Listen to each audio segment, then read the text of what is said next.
a passionate instigator and dynamic problem solver. Dr. Kevin Ross Emery, the host of the Dr. Kevin Radio Show, will be taking you outside the box, behind the curtain, and identifying the load of BS we are fed every day. And now, Dr. Kevin. Hello, hello, hello, and welcome to the Dr. Kevin Show here on Om Time. This, the third Thursday of the month, is the time when we lift our eyes, look to the skies, look to the stars, and go, what were you thinking?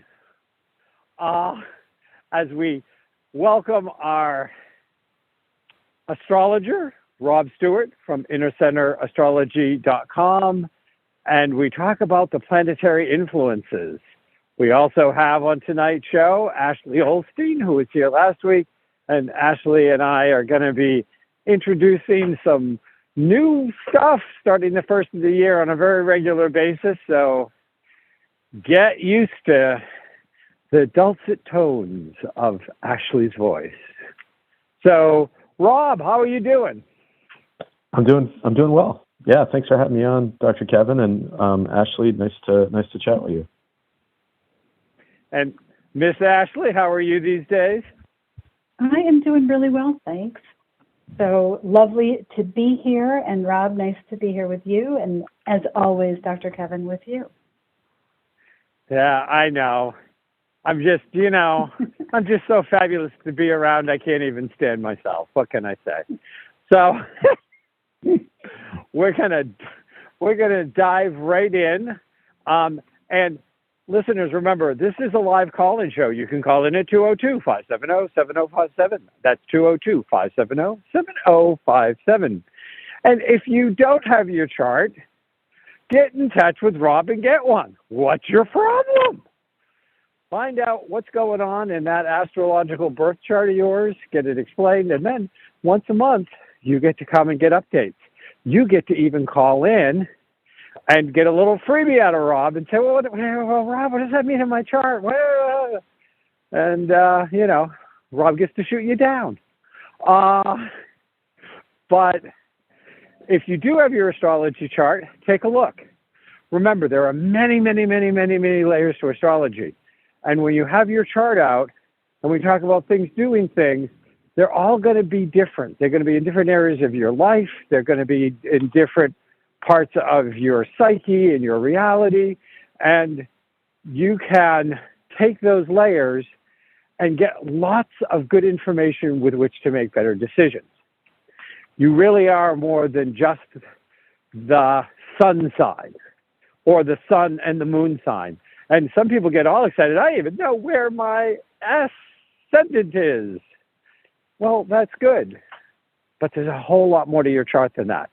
And monthly here on the Dr. Kevin Show, with the help of Rob Stewart and now Ashley Olstein, we're going to try to make that information available so you can apply it and use that information to make a better life.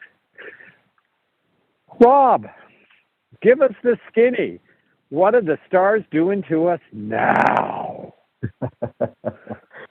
Well, first of all, I want to emphasize that point you just made, Dr. Kevin, how, what we talk about in the show is about the different planets and their current locations in the sky. And while there's some meaning and value with talking about it in a general sense, the real beauty and information is really when you apply that to your own birth chart, because it lets you know specifically in your own life, your own personal life, how these themes and energies might be unfolding. And, I always want to emphasize also that from my perspective, the planets aren't forcing upon us in that, we always have free choice. We have, the choice as to how to move about it. I know that's something that you've emphasized too, and I just want to throw that in there. I know you're making sort of a joke in that way, but I want to emphasize for the audience that astrology is a helpful tool to move through your life in an empowered way, and to work with the flow of life, I think is always something that's possible. Yeah, and you never want to give your power away to anything. Your astrologer, your psychic, your medical doctor, your Indian chief, your baker, your candlestick maker. Don't give your power away to any of them. Take it in, look at them as advisors, hopefully trusted, and then make that information. But, you know, often on this show, we refer to astrology almost like a weather forecast. And it's going to kind of tell you. And guess what? You all out there are free will beings. If no one's told you that yet, well, here's the news. You got free will, baby. You can look at that, and it can be snowing up a storm. It can be the middle of the blizzard. There can be 12 inches on the ground, 12 inches of snow on the ground. And if you want to go out in bare feet and shorts and a tank top, you have the right to do that. You're kind of stupid, but that's okay. It's your free will. You do what you want with it, baby. So if we tell you about an astrological storm and you choose to ignore it, well, it's up to you. We're not trying to tell you what to do. We're trying to tell you how to be prepared to take advantage, both in positive and in precautionary ways. How'd you like that, Rob? Precautionary ways.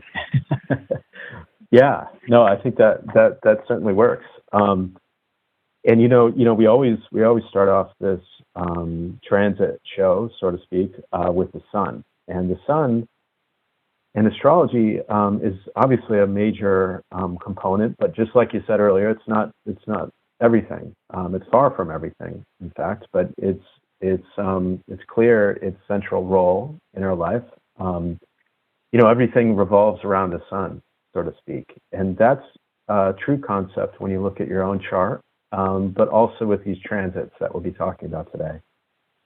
And so as the sun moves through a zodiac sign, and there's 12 zodiac signs representing the 12 months of the year. And as the sun is moving through those, we have the opportunity to shine light in that area of life in our lives. And for each person, that might show up in a different place in their life. But the theme, the quality, the flavor is going to be similar for each of us as that sun is transiting through that sign. And in this case, it's on November 22nd, which is just about a week away. But on November 22nd, the sun enters the sign of Sagittarius. And I was reading some of Seja Popham's work. He's a wonderful evolutionary astrologist, which I am as well. And I was reading some of his stuff, and he had some really wonderful insights about Sagittarius being, at its essence, the desire to free the mind, the body, and the spirit. And, you know, oftentimes with Sagittarius, there's themes like traveling over oceans, and expanding one's mind and one's perceptions and one's ideas of what the higher purpose and meaning is of life. Those are all Sagittarian things. But I love the idea of the essence of Sagittarius is about freeing the mind, your physicality, and also your spirit. And so in the first sense, the freedom of physical, your body, you know, the freedom of movement, the freedom of journeying long distances, with the intention of expanding your horizons. You know, when you visit different cultures, when you take in new experiences, that's all a Sagittarian type of energy, so to speak, in that you're sort of broadening one's mind, one's view and perspective of life in some way. And so, you know, Sagittarius is the sign of the gypsy, it's the sign of the student and the philosopher, and it values freedom at the highest, in the highest way. And so, you know, this idea of sort of the unchained gypsy, free to roam, free to explore, free to really take life as a spiritual adventure or a pilgrimage, or, you know, fill in the blank of the word of roaming and searching and seeking.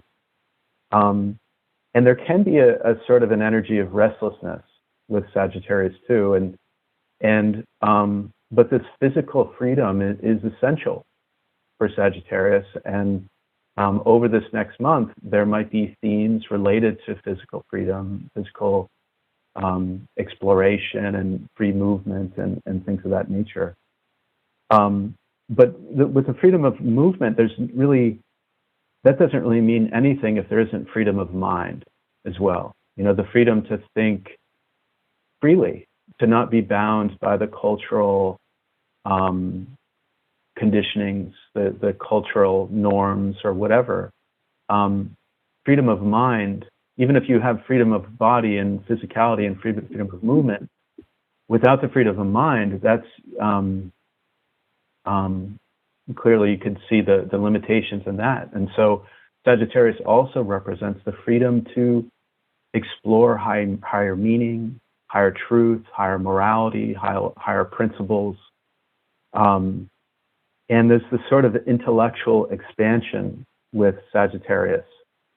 And then, finally, there's the freedom of spirit, which, and I like how Seja Popham describes it. Freedom of spirit is sort of the connection of mind and the heart. A heartfelt perception of the world and the freedom to see higher purpose and higher meaning and truth with a capital T, whatever that is for each individual. But it's really about unraveling the mysteries of life and searching for that higher truth and finding patterns of understanding. There's all this data here and there and everywhere else, but where are the patterns? What are the patterns in life? And Sagittarius is the search for those deeper patterns in that way. Does that make sense? Do you guys want to throw anything with that? Well, Ash, do you have any questions, or do you? Because I've got a few things I want to add. I'm copiously taking notes to try and commit all of this to memory because it's so beautiful. So, when you say, Rob, mind and heart, and I think that the mind channeled through the heart is a great way to look at it at least one kind of definition of the word passion. When you shine the mind through the heart, that's when people get passionate about things, because it's this hybrid of intellect and emotions. And Sagittarius is a passionate. And that capital T, the other thing with Sagittarius is to be aware of is that in their search of the truth, they can be a little blunt. Sometimes they can use truth in a way that is not always kind, and they don't mean it to necessarily be unkind, but it's kind of like, well, it's just the truth, baby, get over it. So there's a little lack of tact that sometimes will come to a Sagittarian energy in whatever area of the world you have it there. But the one other thing I want to point out is it is not just a search for all of those things that Rob did, but almost a passion to challenge them. Sagittarius are rebels, in my experience. They have that rebellious energy because they question authority, they question the status quo, they question how everything is done. And depending on the Sagittarius, and Sun is just one part, but we all have Sagittarius somewhere in our life, in our charts. So wherever your house of Sagittarius is, that's the area where you're most likely to push some buttons, challenge things, say, no, I don't agree with that, or I don't think you're looking at it the right way, or. So, does that all resonate with you, Rob? Absolutely. And, some other things I think that are important to keep in mind with regards to the sun moving through Sagittarius is, due to this high value of freedom, sometimes, we can feel trapped or caged, and we can even focus on whatever feels trapped and caged when the sun is moving through Sagittarius, and so yeah, it's a balancing act, of course. But the true essence of the Sagittarius is that sovereignty and the freedom of spirit in that way, and just like you said, that truth, and another Sagittarian old pattern or shadow pattern can be the preachiness of one's own truth, and that sort of thing. And another thing is that because Sagittarius is ruled by Jupiter, there can be a prone for overindulgence as a sort of a shadow side of the Sagittarian season that we're moving through. But those are some of the textbook themes, I guess, to keep in mind. Yep. Jupiter, the great benefic. And Sagittariuses are here in their own way to change some part of the world into a better place, with their questions and stuff. And it's mutable fire, and fire is passion, and mutable is change. So they want to burn things up, burn things down that don't work anymore, so something better can be built. But they may not stick around for the building. So see in your chart, listeners, look at your chart. See what houses, because usually you're going to have a sign in more than one house. Look at the two houses Sagittarius is. Whatever the first house is in, knowing that that's where the spotlight's going to be with that Sagittarius energy for you. It's in my first house. In fact, it's my whole first house. So, because I do this little, having 3 signs in my first house. No wonder I have multiple personality reorder. I will never say disorder, no. But that's where the sun's going to be shining in your life for the next 30 days. That's where your energy is going to be. So you look, because every year around this time of year, this is the time when you become Sagittarius in that area of your life. That's where the energy is. Sound fair, Rob? So, absolutely. Go ahead, Ash. So you could probably hear me flipping my pages trying to figure out which house my Sagittarius falls in. So mine seems to be between the 3rd and the 4th. So that coinciding with Thanksgiving is going to be pretty interesting. With the communication in the house of the home, I think maybe I should duck and run. Yeah, I mean, in your example, Ashley, with the sun transiting your 3rd and 4th house,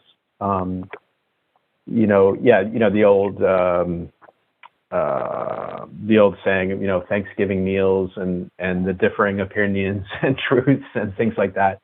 I'm sure that might be something that's a focus, a pretty large focus for you in your life, just given that placement of Sagittarius there and a consistent sort of nature through the years. But yeah, in the 3rd house, it's about taking in your perceptions of Sagittarian themes. So the 3rd house is about communicating effectively with your truth, because of course we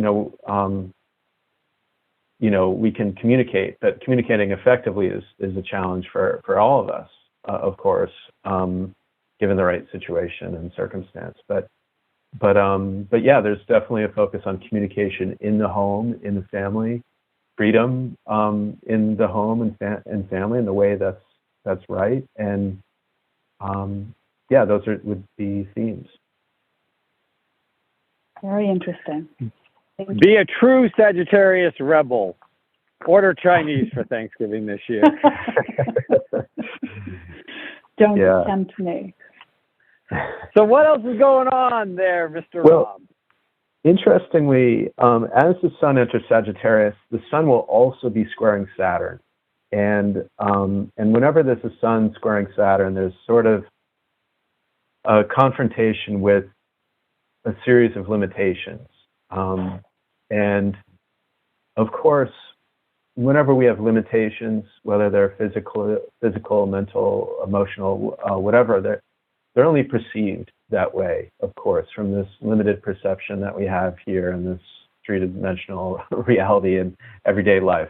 But they seem very, very real, of course. But with Sun square Saturn, there can be a feeling of friction, of a challenge, of that truth, and these types of themes we've been talking about. There's definitely an emphasis on, this is right around Thanksgiving, of course. Sun is squaring Saturn on Thanksgiving. Oh my God. So, and obviously, in this world and all the different, there's a train going in the background, but, which is very Saturnian, in fact, in this context. But there certainly could be challenges at the dinner table, of course, with these, differing perceptions about truth and freedom and higher meaning and higher morality and all those types of things. So, so I guess, for everyone to be prepared for navigating those types of conversations and different perceptions on those types of things, I think would be helpful. Rob, what sign is Saturn in? Saturn's in Pisces, and that's a great point because Pisces is about transcending our story, our individual egoic story, seeing things from a more dissolved and a perception of more oneness. It's about transcending that daily egoic reality that we often find ourselves in from one day to the next. So, one of the 2 cents I want to chop in here on, and then let Ashley ask if she's got any questions, is because Saturn is a planet that oftentimes can represent very tradition, and it's very, and it can be the limitations of keeping you inside the box. It can also be, the box can be foundational. I mean, it's good Saturn energy gives you a good foundation in anything you're doing. So I look at this and I go, so there could be, this would be the perfect Thanksgiving where somebody decides to be like, why do we celebrate a day where we came over and people were nice to us and then we turned around and slaughtered them and enslaved them and treated shitty ever since? Over the Thanksgiving table versus somebody else going, these are the traditions that made America great. Mm. Yeah. That's the kind of volley that's going on between, the Sagittarius wanting to push and wanting to challenge tradition, and Saturn being the tradition, being the planet of traditions. I mean, is that a fair reference, Rob, would you say? Yeah, absolutely. I mean, I think that's a pretty good example of the type of, challenging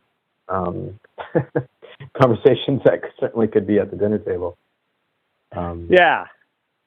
So this may be a year where people poke at traditions, things that have always been done, but somebody may go, why? This is stupid. Why do we always have this when almost none of it gets eaten and it all gets thrown away? Well, it was my grandmother's recipe. Well, then go dig her out of the grave so she can eat it. Just example. Do you have any questions, Ash, before we move on to our next thing going on astrologically? No, I actually think that all, I like the visual, so it all makes great sense. Thank you. Rob, what else is going to sneaky Pete us? Well, cool. If things come in threes, so of course Mars is entering Sagittarius on November 24th, and Mars will be in Sagittarius through January 4th, and And so, Mars is always teaching us the use of will, our personal will, in a courageous way, but using the right tactics of assertion and power and things like that. It's sort of like, what is that, Goldilocks, with a little too much, a little too little, or whatever, Mars is always teaching us, what's the right amount of assertion, of strength, of courage, and personal willpower.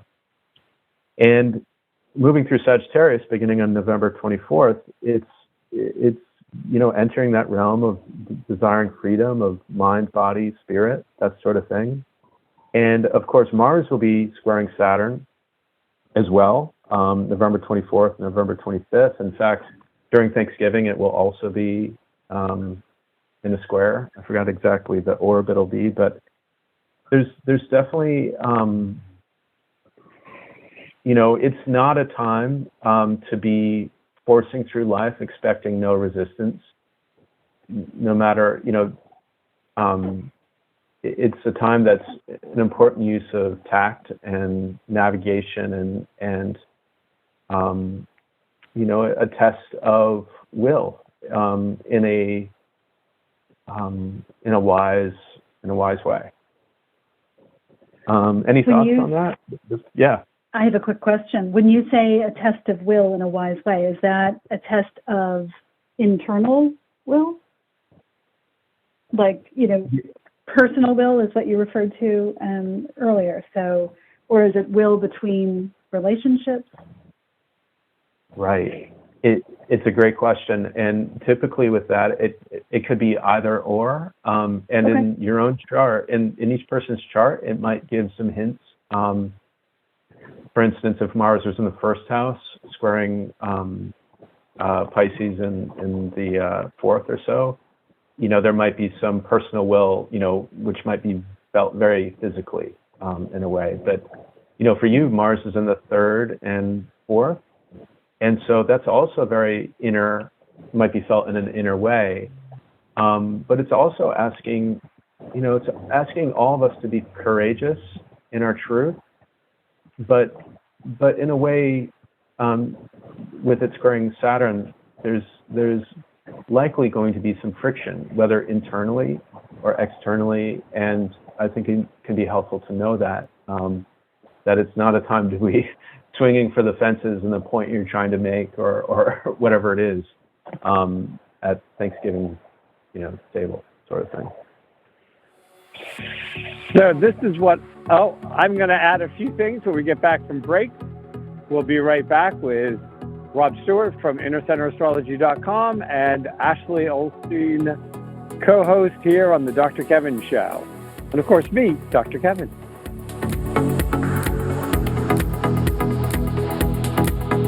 Conscious media for conscious minds. Om Times.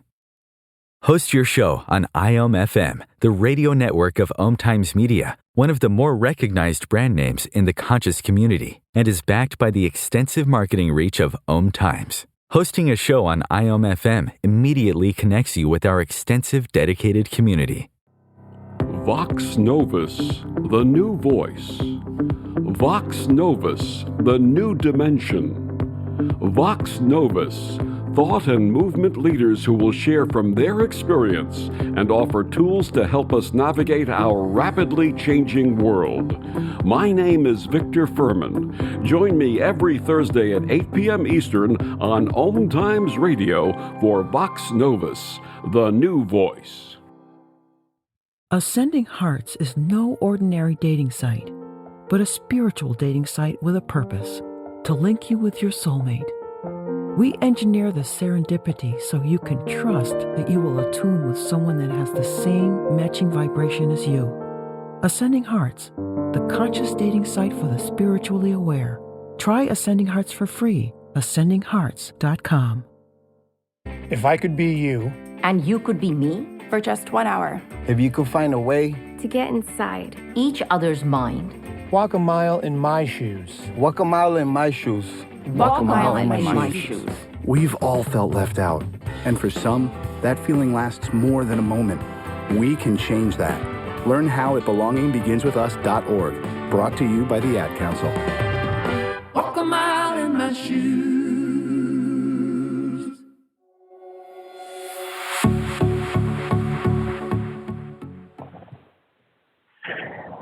So I want to talk a little bit about this Sun-Mars conjunction squaring Saturn at the Thanksgiving table. My first piece of advice is double up on your fire extinguishers. Because one of the things is Mars is in a sign of fire, passion, and that can make Mars aggressive. Mars struggles between assertive and aggressive. How much energy is the right amount of energy to get my point across without it me coming across as a bully or a know-it-all or stuff like that, especially when it's playing in Sagittarius. And Rob has this lovely Piscean term about transcendence, but I'm going to put it in everyday language. It means getting over your friggin' delusions and getting a clue of what reality really looks like. And so I think that the likelihood that you're going to manage that someone's going to be very passionate about one of their statements that they just feel like they have to say, and somebody else is going to be very passionate to tell them that they're full of stuffing, is very likely. And I think that if you're hosting Thanksgiving dinner, manage your guest and manage your tongue. The struggle is going to be within, but I will guarantee you this struggle is going to be without as well. And, you know, if you have the kind of people that don't normally speak out, they may not say a lot, but they'll say more than they normally do. Because that Sagittarius energy likes to talk. And again, it depends on where it is in your chart. You know, in yours, with it being in the third and fourth, you're going to have to be careful, Miss Ashley. That is not really my strength, but I will really try. But there can be fire in this combination, and Saturn is there to tell everybody to grow up. And sometimes that growing up is saying, be an adult. Be okay to disagree with somebody. You know, that we can agree to disagree, and it doesn't have to get angry. It doesn't have to get loud. It certainly doesn't have to get physical. That not everybody in the world is going to think that everything that falls out of your mouth are pearls from swine, just that you're a swine. So, Rob, any comments on what I had to say, or you think I'm off base, which you're free to tell me. Yeah, you're free to say always. No, I think you're right on. And I think they're all good points. For sure. Yeah. It is a time. Listeners, stop and think before you speak. If you have to, put a piece of tape on your mouth so at least you have the period of time to take it off that maybe you might hesitate before you blurt something out, which is just going to burn up your day. The turkey may be perfectly cooked, but your dinner may make your goose cooked if you open up your mouth without thinking. And taking a deep breath and having lots of grace that people are just going to be in an energy where they are going to spurt stuff out without thinking. So, good luck. I'm having my in-laws for Thanksgiving. Can I run away with you, Ashley? You can come on over, but I can't promise that I'll hold my tongue. Oh, no. I meant, a mean turkey. I was going to say, can you and I just run away? Oh, can we just send them a postcard from... let's just send them a postcard from Paris, okay? Hope you're having a great dinner without us. Rob, what else is up? So on November 27th, we have a full moon in Gemini, and it's at 4 degrees in Gemini, and full moons are a time of completion, and a time of, a time to really take stock and what seeds you've started 6 months ago, and to really see what's working, see what's not, and to make changes. But it's a time to harvest those the wonderful things that have fruited, but then move away from those projects that maybe weren't as fruitful, sort of thing. And so the full moon's in Gemini, and in Gemini, it's about really how to use your mind for the highest good. It gets back to this, there's obviously common themes with each of these shows because of the nature of the astrology that's relevant.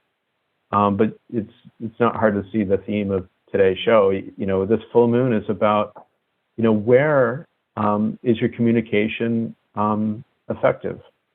Where isn't it? And how is your mind being used for its highest good, and where is it not? In other words, sometimes there can be arguments over, just about anything. And it can be easy to see where there's disagreements instead of agreements. And sometimes, and I don't know, I'm still learning about this in my own life, but sometimes there's times where the agreements are very clear and the conversation can be navigated in a way beginning with the agreements. And so I don't know, that could be something to remember this Thanksgiving in some way. But this is an interesting full moon because Mercury is squaring Neptune, and Venus is conjunct the South Node.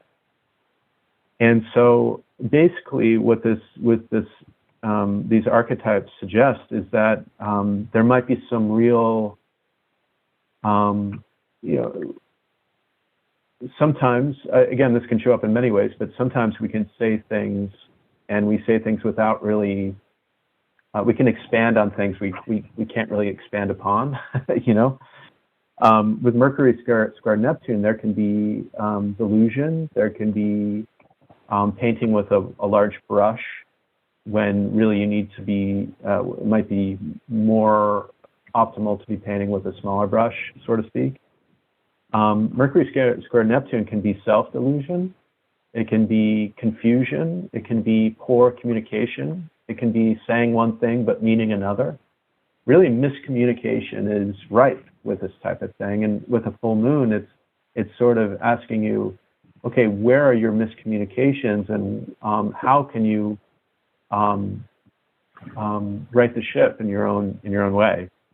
Now, with Venus conjunct the South Node, there's an emphasis on relationships and old patterns in relationship, and particularly people pleasing. Where are you afraid to rock the boat, or where are you deferring to others when maybe more boundaries are necessary? And how do you communicate that effectively? And with Mercury squaring Neptune, there's a real, it might take some real focus to weed out, and to correct the communication that perhaps was missing in the past. And, up ahead, we do have a Mercury retrograde, so there's plenty of opportunities to revisit and to bring a lot of self-maturity to your conversations. But I want to be clear that, these conversations from Thanksgiving and into December, just remember to bring your best self to it. There will be opportunities to look back and rethink things and reconnect in ways.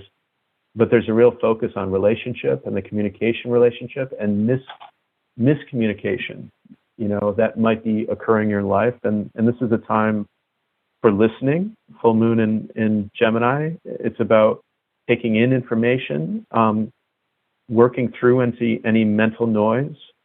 There's an emphasis with siblings. with Mercury, or excuse me, with the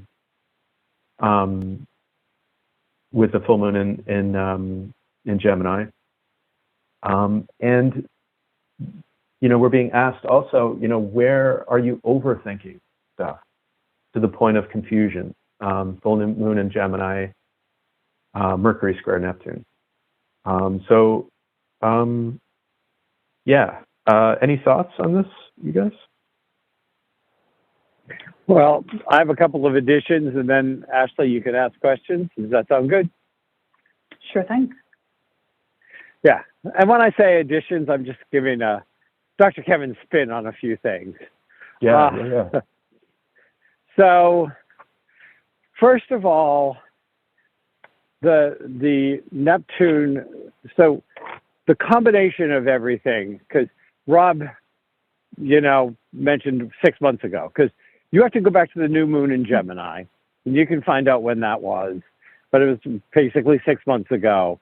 And whatever you were making plans on, whatever you were doing, and again, if you know where in your chart Gemini is, it kind of narrows down where you were likely to be doing it, that you put something in place. And now it's come to its fullness.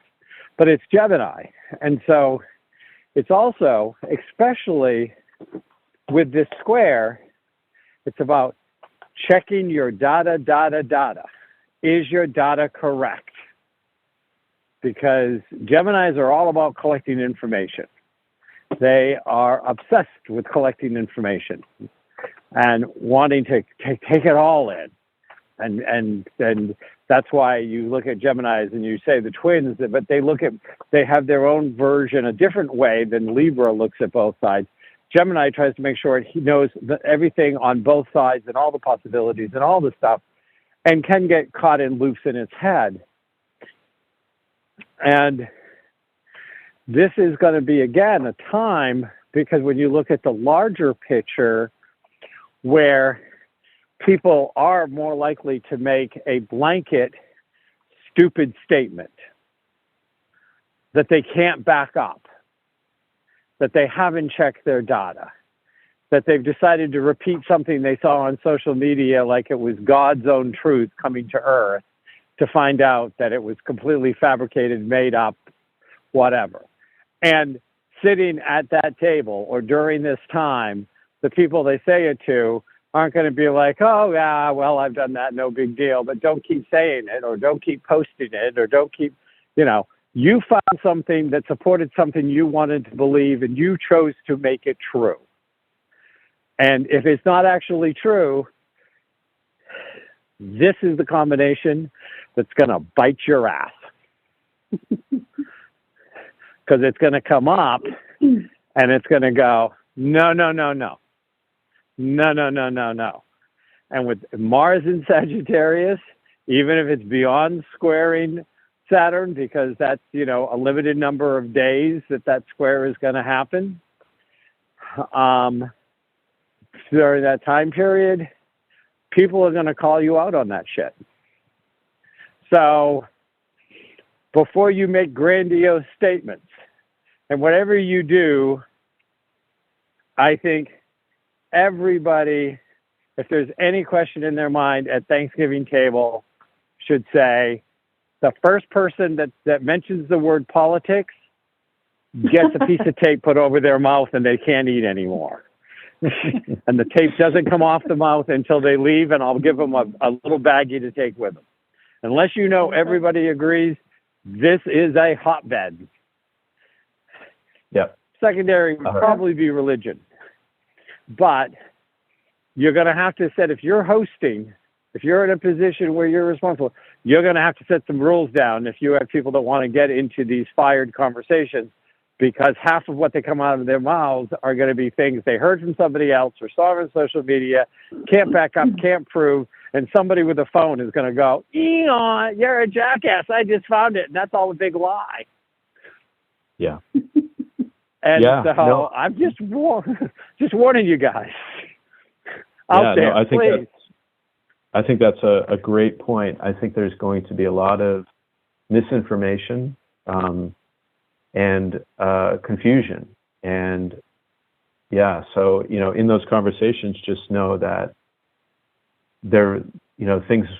things are pretty cloudy right now, in the world and all that. And so, yeah, there might be quite a bit of misinformation and confusion and miscommunication even. So, yeah, I think it's a great point.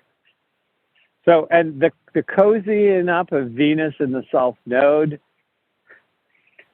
I think that there is also there something where you may also experience something from your past or even a past life, but you're not going to be so cognizant of it's from a past life, that comes up and feels familiar, feels good, but it's like the old lover that calls and says, "Oh, why don't we just get together for a drink?" And the next thing you know, you're in bed together.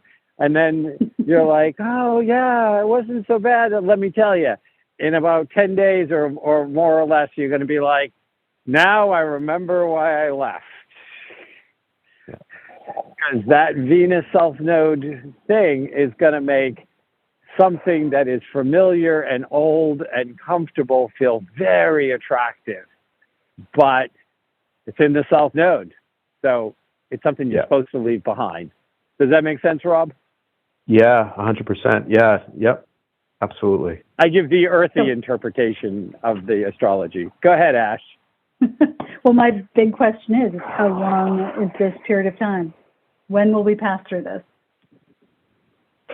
Yeah, good question. So let's see here. I just need to know when to buy my return flight from Paris with Dr. Kevin. So, it's interesting.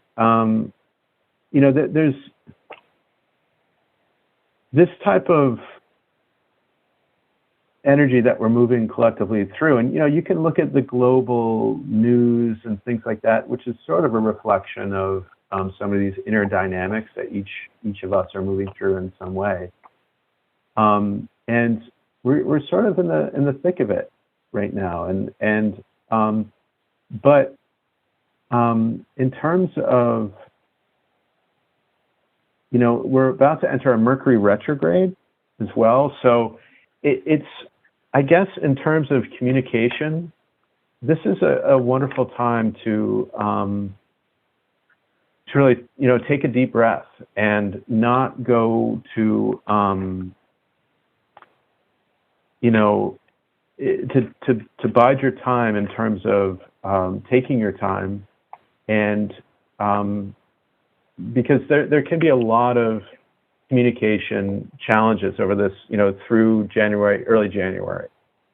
Mm-hmm. I don't say that to be scary or fear-mongering or anything like that. Far from, in fact.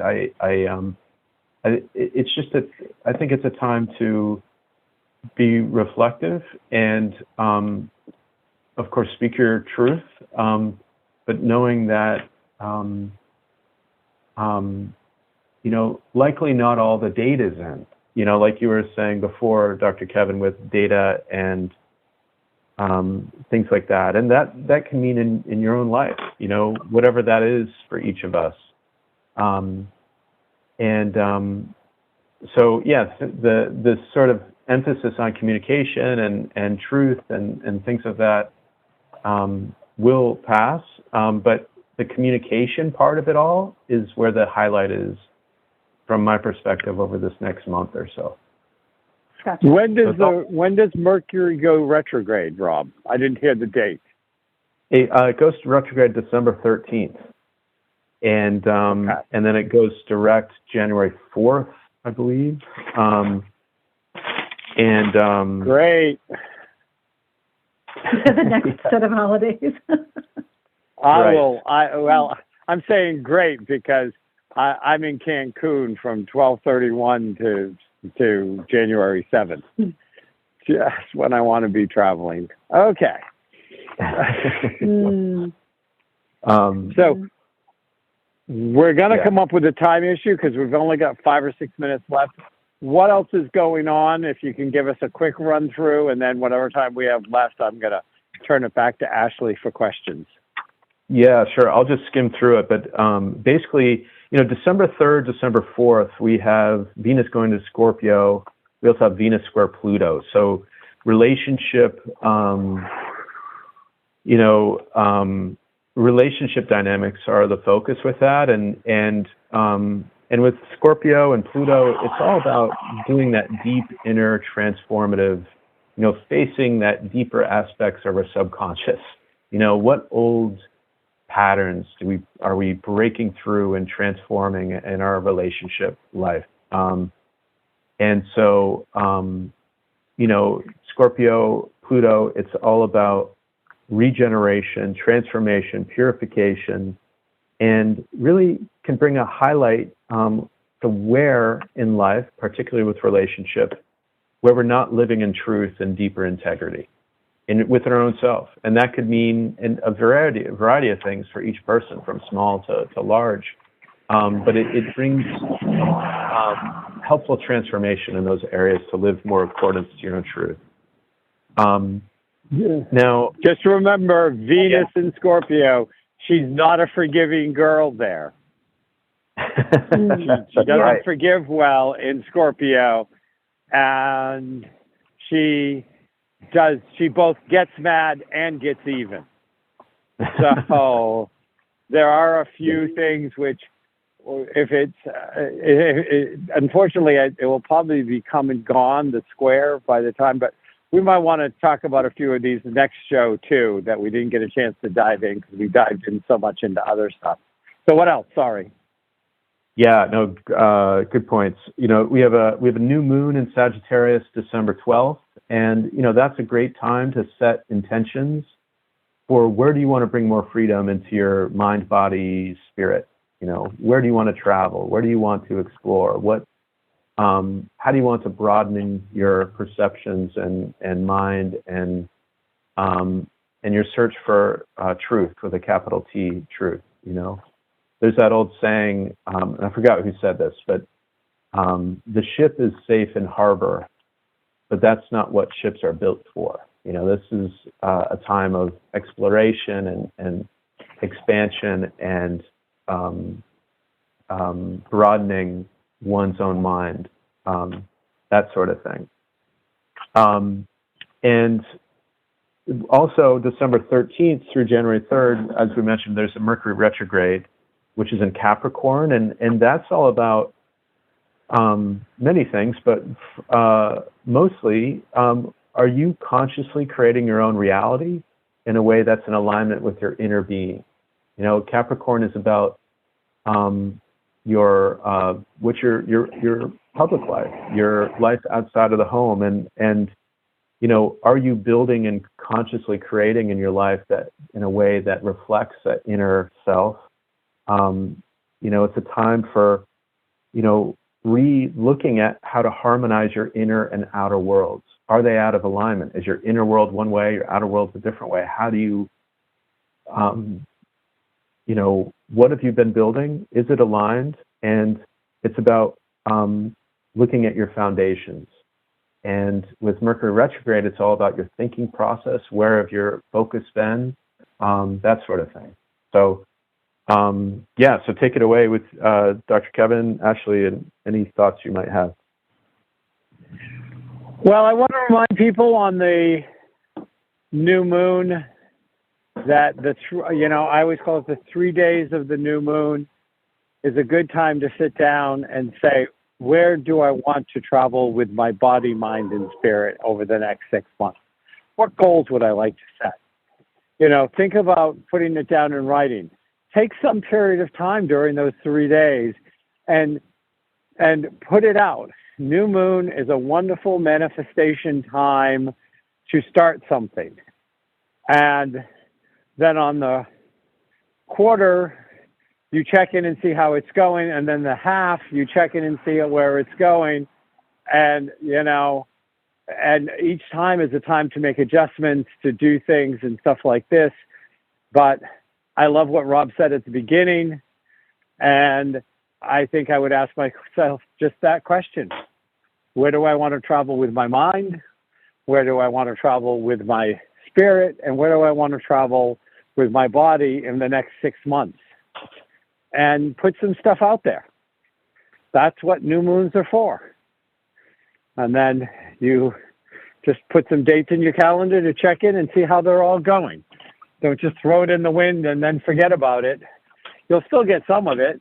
Some part of it will still come back to you, but it's usually not exactly what you were looking for or wanted or could have had if you had just paid a little more attention. Rob, any thoughts on that? No, sounds good. Absolutely. Ashley, I know we're going to hear the music any moment now, but do you have any last questions that you'd like to get in? I do, real quick. You said there's the music, and the quarter and a half. Do you mean 3 months from now, or the quarter moon and the full moon? The quarter moon and the full moon. Gotcha.